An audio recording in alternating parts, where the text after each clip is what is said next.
Carol, it's an honor to be up here today. I'll be reading a letter titled From Mom and Dad. March 19th, 1998 was one of the best days of our life. Trey Marshall Sutton was born. We remember it like it was yesterday. We threw our entire being into him. We spoiled him with anything that he wanted. And he spoiled us in return with pure love. He was our whole world, and we were his. We had 4 years together as a small family. Then on January 10th, 2002, our family was completed when Trey's brother Jared was born. It's when an unbreakable bond started to form.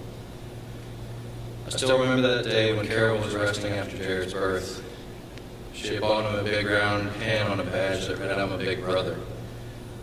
We had planned to take him to Chuck E. Cheese while she was resting that day. He had a great time.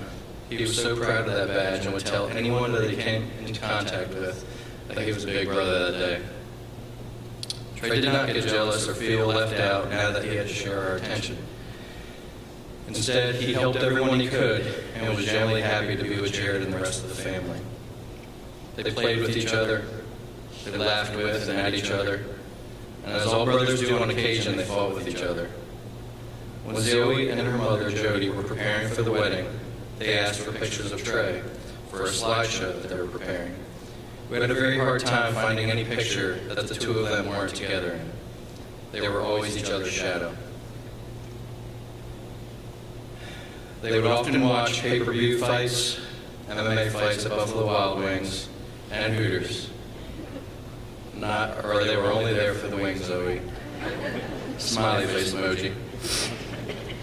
They would go to baseball games together. We as a family were able to see the Richmond Braves play their last game at the Diamond.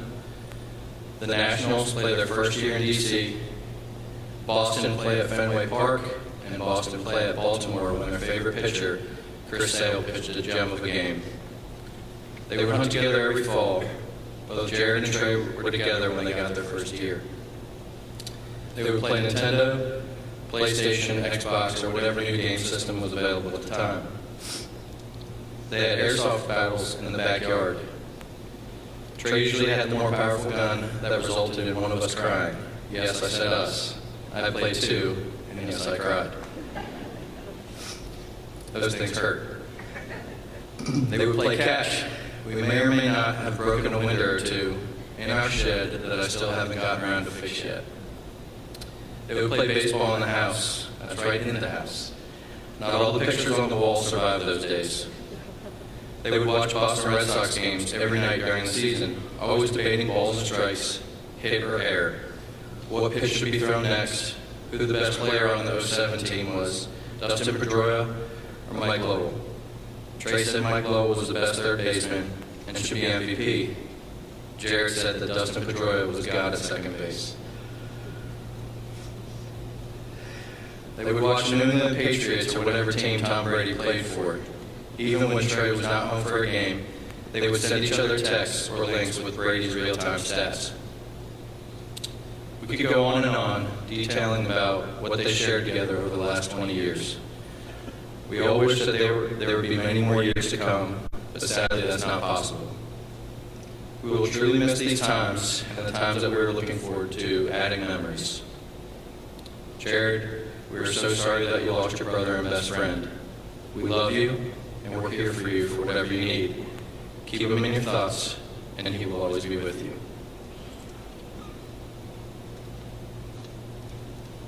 Excuse me. Now let's talk about Trey. Over the last few days, we've heard a lot of things about Trey that only we thought we knew. He was a hard worker, responsible, sensitive, supportive, funny, confident, honest, thoughtful, and caring. And I could list 10,000 other traits that you can think of. As parents, we all think that our children are perfect and have the best qualities. Over the last 24 years, we did not just think, we knew that Trey was perfect. We were amazed that other people that either just met him or knew him for a short time were able to describe these traits in Trey. The other night, we were fortunate enough to have some of his academy classmates and friends from outside the department over to our house to celebrate. Trey, and they also shared some funny stories about him. We found ourselves in tears most of the night with the things that all of you were sharing. One person said that he was instantly taken in with Trey. He knew right away that he wanted to be around Trey. His best friends were at times unable to complete the sentences without breaking up and describing how Trey helped them with something or encouraged them in some way. All of his classmates commented individually how supportive Trey was during the academy. He would always be the one saying, "You got this, you can do it," or "Don't worry about it, you did great." One of his classmates' mothers wrote us a card that floored us. After only one meeting with him over a lunch break from house moving, she wrote passages saying, "I love the way Trey looked someone in the eyes as he had a conversation. We talked about many things, and I took note of how his eyes twinkled as he spoke while his whole face lit up. Chip, thank you for the card." We are not sure when these traits became instantly noticeable by anyone other than us. He was not one to share things with people outside of our small family. In fact, his grandparents reminded us this week how serious Trey was as a kid. When he looked you in the eye, it usually meant that he was mad. Some close friends that watched Trey grow up over the years noted similar things the other night when Trey looked at you. You could not tell if he was mad, happy, sad, or just going to throw something at you. So again, not sure when this changed, but it did. I think that the eyes twinkling and the face lighting up is a result of just how happy Trey had become. He was finally doing something that he loved, and he could see the life ahead of him and what he wanted to live. He was looking forward to getting married to Zoe. He was thrilled after graduating the academy and starting his field training. He could now put his hands on what he saw his dream life. Over the last few years, Trey was very anxious to make his own way, start making money, move out and marry Zoe. He spoke to us at length about a career. He felt lost and had no direction. He did not want to go to school the past 2 years that he committed to, as he saw no career path that he would enjoy, and always said that he did not want to be stuck behind a desk. He thought that he would be interested in electrical work, so in normal Trey fashion, he threw himself into it 100%. He was excited and focused. He sought out a job, filled out an application for an electrical apprentice at a local electrical company. When he did not hear from them, he went to the office and asked them directly when he could expect to hear something.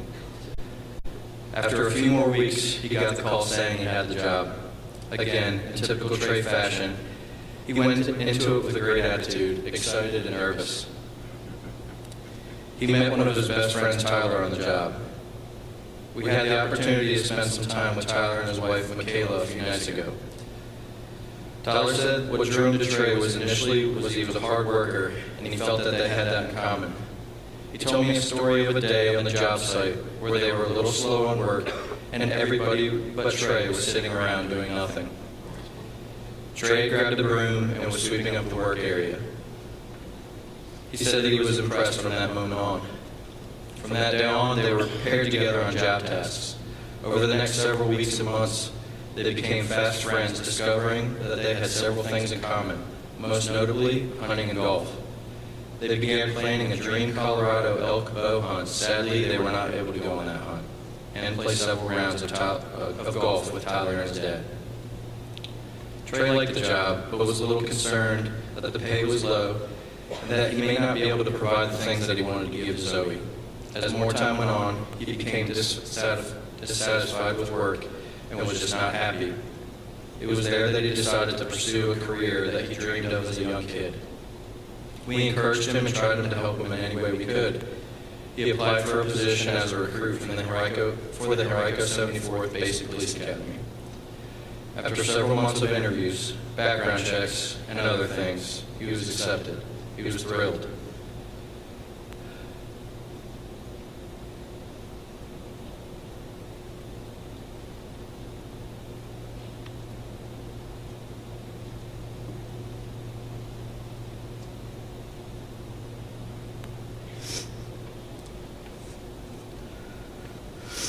He immediately quit his job and began physical preparation for the academy.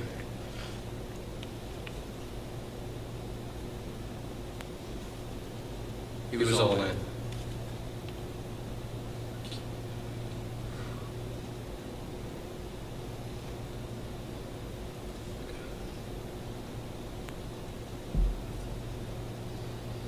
He started running several miles a day and other cardio work so that he would be ready.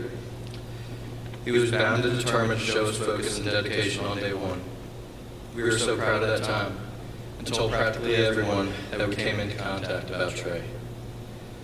Throughout the academy, we worried about him daily. We were so worried that something would happen, keeping him from making it.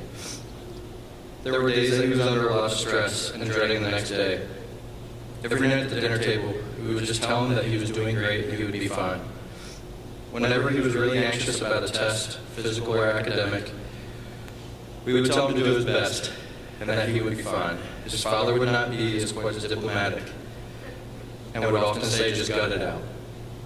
It turns out, after speaking with his classmates, he was taking that same advice and encouragement that he was getting from us, and he was giving it to his classmates. Sorry if he told you, any of you, to just gut it out. 34 weeks later, Trey and 10 other fantastic people graduated. He started his first tour 2 days later. He was the happiest we have ever seen him. He was within sight of one of his dreams with only field training left to complete. We have no doubt that he would have completed that if it would not have been cut short. We are so proud of him. He never ceased to amaze us on what he could do. Trey will be missed by so many, but no one will miss him as much as we will. Our world was turned upside down that Wednesday night when we got the call, and later that evening when the doctor gave us the horrible news about his injuries.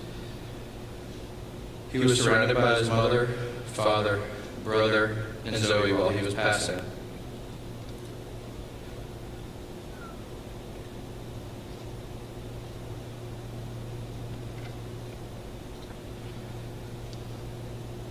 Now he's surrounded by his family, his friends,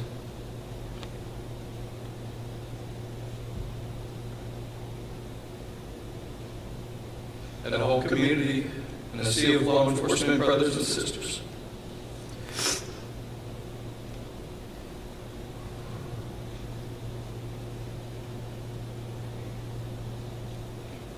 He would have given the world to have gotten to know just a fraction of the people here today. Experienced the tight bond that we see with police officers, and to serve and help people. We believe that he received tremendous self-satisfaction when he was able to help someone. Most of you only got a tiny glimpse of what Trey was capable of.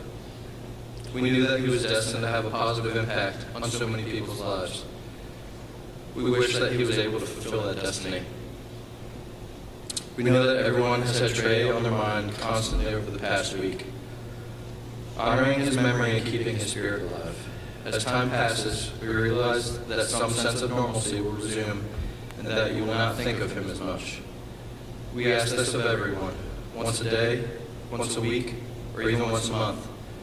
Please let him enter your thoughts for just a moment. I think many of you will get a burst of emotion or simply have the urge to smile. That will ensure that Trey's spirit lives on. We found this quote earlier this week. His father was just flipping through some random booklet, and this passage just happened to sit there on the page.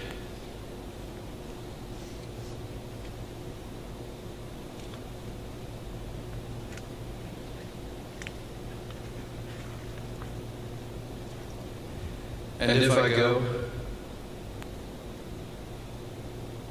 while you're still here, know that I live on, vibrating to a different measure behind a veil you cannot see through. You will not see me, so you must have faith. I will wait for the time when we can soar together again, both aware of each other. Until then, live your life to its fullest when you need me. Just whisper in my name in your heart, and I will be there.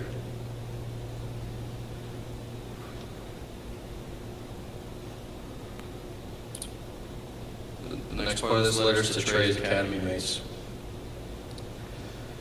We want to thank each of you for being in Trey's life. Boston, Kane, Childress, Crook, Eakes, Argrader, Mahmoody, Smith, Sturrock, and Thurmond. In the short time that we've known you, you've impressed us. You are 10 outstanding individuals. Trey was fortunate to know you.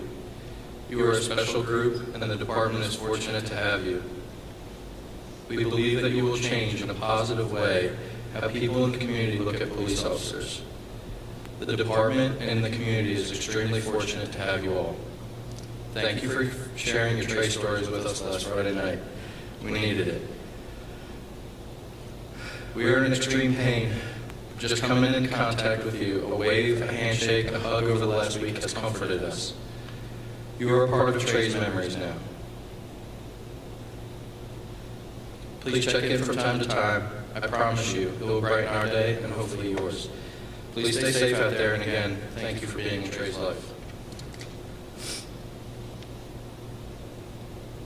The next part of this letter is titled, Trey and Zoe, a true love story.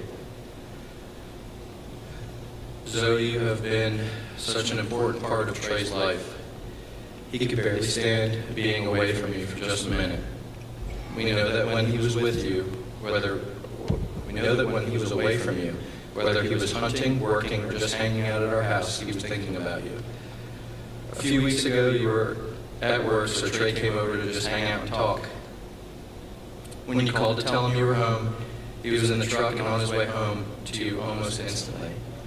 It made us smile, knowing that he could not wait to get back to you. Zoe and Trey met and started dating when they were working at a local car wash several years ago. Ever since then, they were inseparable. Zoe changed his life. We believe that Zoe is the reason why Trey really blossomed over the past few years. He went from being that serious Trey that we mentioned earlier to a visibly happy Trey. She truly made him happy. They were a constant presence in our lives, our family events, vacations, birthdays, dinner, and wherever else. They were truly a single entity. You could not say one name without the other. It went from just Trey to Zoe and Trey. One Saturday a few years ago, while Zoe was away at school, the four of us were just hanging out around the house. Trey, out of the blue, said that he was going out. No explanation, just looked like he was on a mission. We could tell that he had something on his mind, and he was going to do it now. After a few hours, we had not heard from him. So we called him and asked, "Hey, what's going on? When are you coming home?" He was very evasive and just said that it won't be long. At that moment, we realized what he was doing. We just had a feeling. A few hours later, Trey came home, and he was so excited to show us something. He pulled out a little box and opened it up, showed us the engagement ring that he bought for Zoe. We were so happy for him and Zoe, although she would not know it for several months. It was a beautiful ring, and we were so proud of him and excited that he and Zoe were about to start their lives together. Trey held onto that ring for 7 months, and finally in September 2020, he proposed to her. Zoe, you are a part of our memory of Trey. We will always be here for you. We want you to stay in our life because that means that we will still have a piece of Trey in our life. We are bonded through love for Trey. We feel sorry for you. If we could just take away your pain, we would gladly do that to see you happy. We know that that is what Trey would want. He would never want you to hurt the way that you are. Trey wanted to give you whatever you wanted in life. And it's deeply sad that the two of you were so close to having your dream life together. At this time, Duane and Carol would like to play a song by Lenny Kravitz titled Flowers for Zoe.